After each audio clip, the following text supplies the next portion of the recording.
راعوا وجود جيل يقدر يأثر في مجتمع هو اوريدي بينهار تعليميا وثقافيا ومجتمعيا وأسريا. حافظوا على ما تبقى.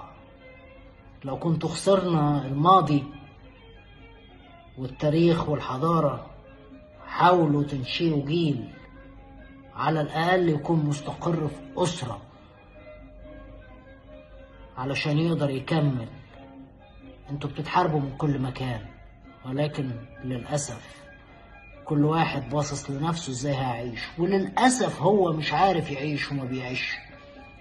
أتمنى لو في حاجة بنقولها مفيدة أو الرسالة واصلة لحد يحاول إن هو يشاركنا أو يشاركها، لعل حد تاني يستفيد. أتمنى لكم حياة سعيدة وأشوفكم على خير. باي باي.